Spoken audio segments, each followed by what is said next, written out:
Bienvenue mesdames, messieurs à cette revue de presse le mercredi 7 mai 2025.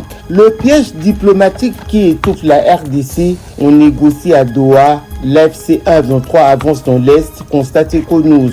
Alors que Kinshasa et Kigali poursuivent laborieusement des pourparlers de paix sous la médiation émirati à Doha, une réalité inquiétante s'impose dans l'Est de la RDC. La rébellion AFC 1-23 intensifie son avancée territoriale, prenant le contrôle d'importantes portions du territoire de Mwenga au sud Kivu. Ce décalage troublant entre la diplomatie et réalité militaire soulève une question cruciale. Les négociations ne serviraient-elles pas de couverture à une stratégie visant à immobiliser Kinshasa, contraint d'observer le cessez-le-feu, tandis que les rebelles consolident leur position, s'interroge le confrère.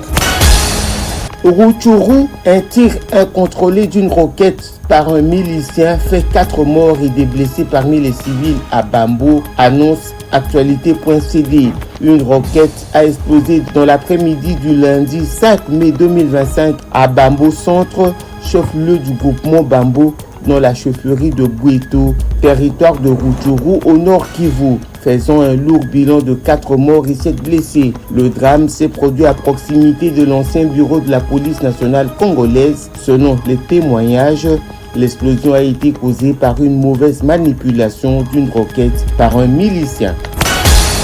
Sud Kivu, un arbitre de football brûlé vif, un autre cas de justice populaire à Bukavu rapporte le potentiel. Dans la nuit du lundi 5 à mardi 6 mai 2025, un drame s'est produit dans le quartier Irambo de Bukavu au sud Kivu. Patrick Ngalamouloumé, connu sous le surnom de Ngalas, arbitre de football affilié à l'entente urbaine de football de Bukavu, a été violemment lynché et puis brûlé vif par des habitants en colère qui le soupçonnaient de vol. Cet acte de justice populaire s'inscrit dans un climat d'insécurité croissante qui prévaut dans l'est de la RDC.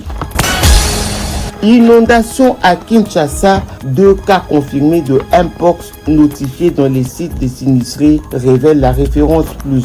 Ces 2 cas sont notifiés dans les sites d'hébergement des sinistrés, dont un au site du stade municipal de Bandalungwa et un autre au stade Tata Raphaël. C'est ce qu'a annoncé lundi 5 avril un communiqué du ministère de la Santé. Assez de voir nos compatriotes endurer les